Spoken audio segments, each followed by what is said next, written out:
¿Estamos solos en el universo? ¿Habrá vida en otros planetas? ¿Cuántas veces nos habremos hecho esas preguntas? ¿Obtendremos algún día la respuesta? Bienvenidos y prepárense para ser testigos del oculto.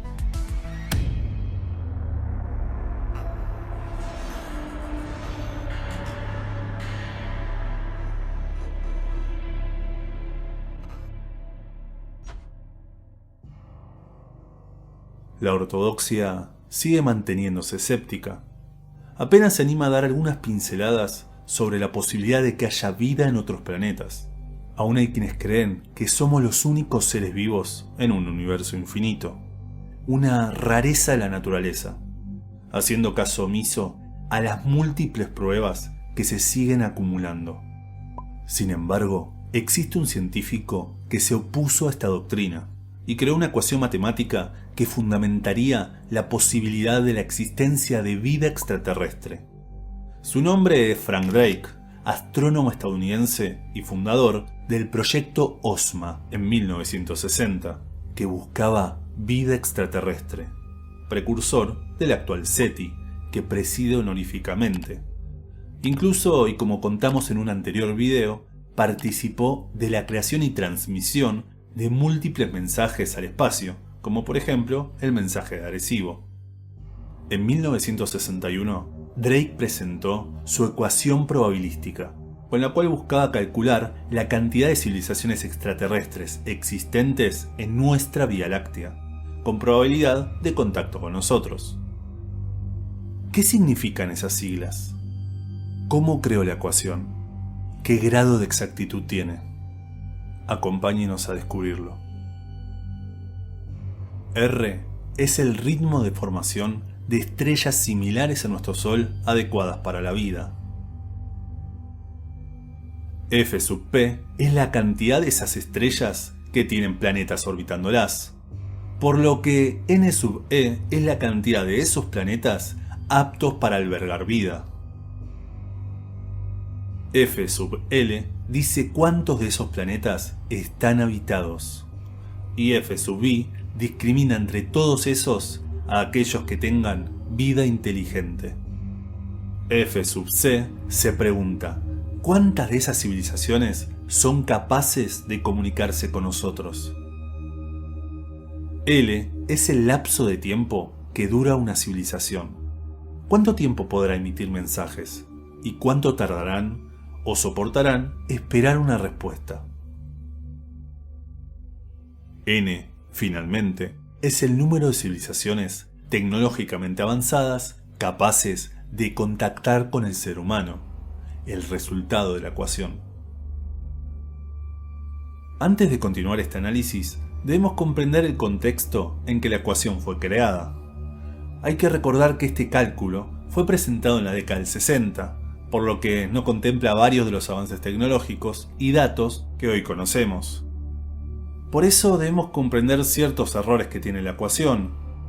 Sin embargo, tampoco podemos obviar la gran arbitrariedad que tuvo Drake al crearla. Tengamos en cuenta que en esos días el SETI se estaba formando, por lo que era necesaria una buena financiación y por lo tanto algo como esto para endulzar a los inversores. Entendiendo esto, pasemos a resolverla con dos miradas diferentes. Por un lado, utilizando los datos que Frank Drake presentó, y por el otro, los que la ciencia acepta. Finalmente, daremos nuestra opinión. Comenzamos con el ritmo de formación de estrellas.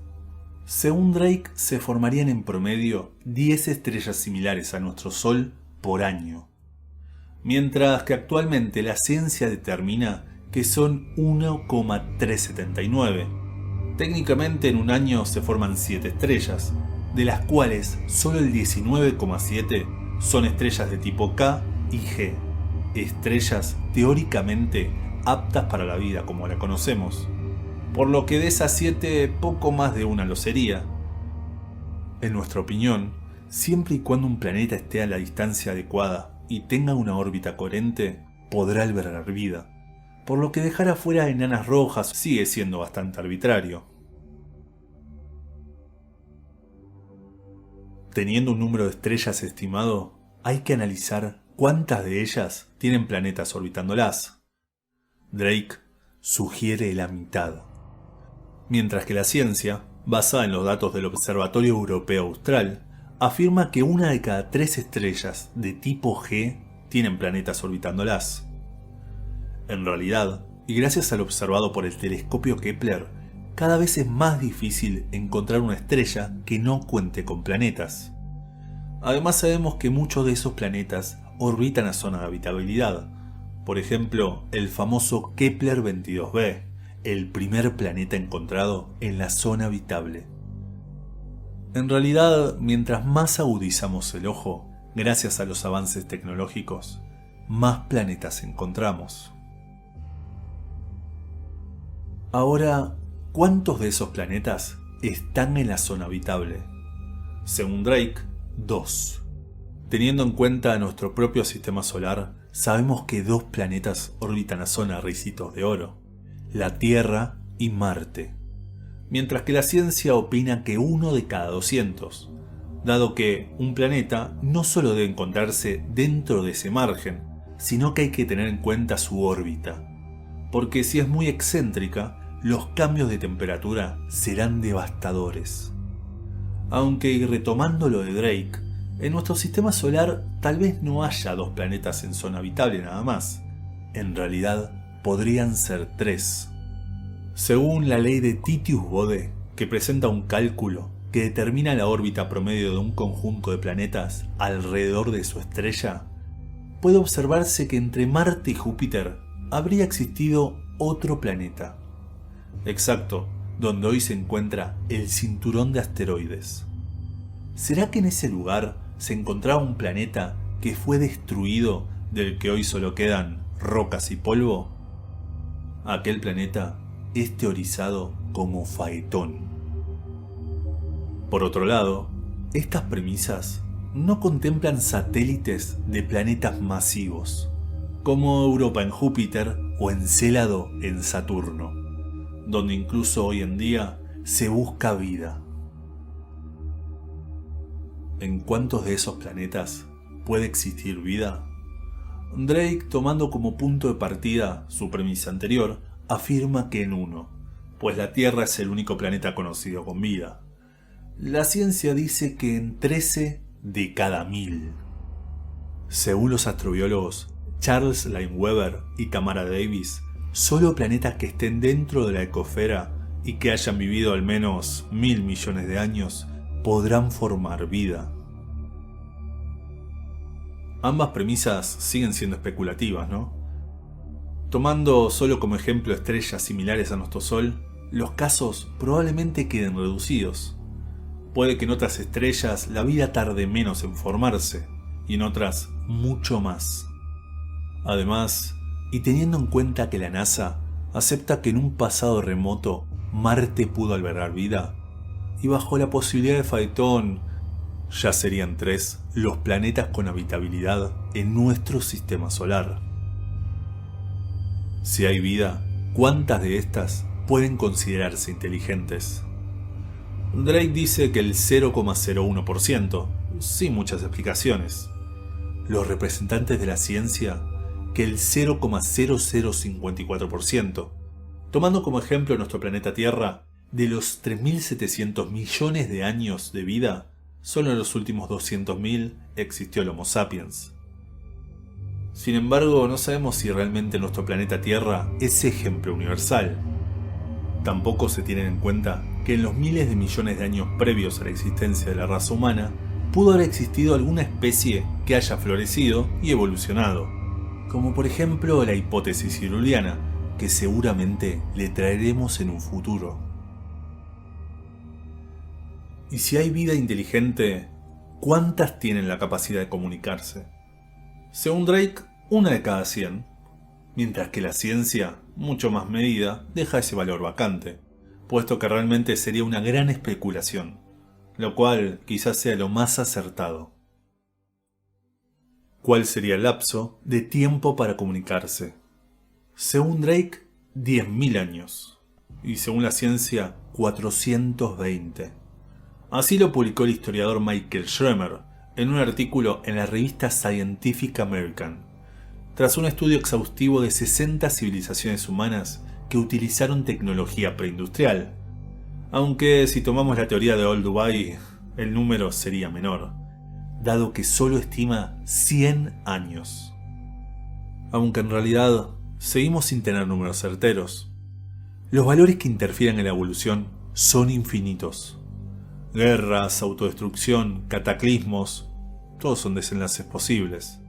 Y viendo el vaso medio lleno, mientras más evolucionada y civilizada sea una raza, mayor será su capacidad de sobreponerse, y por lo tanto, mayor su longevidad. ¿Se imagina una civilización con millones de años de evolución? ¿Realmente cree que nos considerarían una especie inteligente? ¿O incluso una especie viva? Hecho este recorrido, los resultados son estos. Según Drake, reemplazando los valores, daría 10 civilizaciones detectables al año. Según la ciencia con Schremer, 6,76963 por 10 a la menos 8, lo que sería este número de civilizaciones detectables. Casi imposible. Pero peor sería bajo el espectro de Old Dubai, dando un posible contacto cada 1240.836.423 años. Los valores que arroja esta ecuación son tan diversos como personas que la hagan. En realidad, tampoco le ayuda mucho sus datos desactualizados, aunque quizás sí sea un buen punto de partida para una ecuación final. Pero lo realmente importante es la reflexión que nos deja. Nunca se debe subestimar a la vida. Y para saberlo, no debemos mirar al infinito, sino a nuestro alrededor. Los increíbles extremófilos son la prueba cabal de que sin importar las condiciones extremas, las bajas probabilidades, el peligro constante, la vida, tarde o temprano, se abrirá paso y crecerá. Sin importar el medio, ya sea en la ladera de un volcán, el permafrost, ríos de ácido y hasta en las presiones extremas de la fosa de las Marianas, donde usted mire, hallará vida. No existen límites para la vida. Por lo que cada vez que contemple el cielo y se pregunte ¿qué hay allá arriba?, sepa que en alguno de esos puntitos luminosos quizá haya alguien haciéndose la misma pregunta. Muchas gracias por su atención y nos vemos en el siguiente.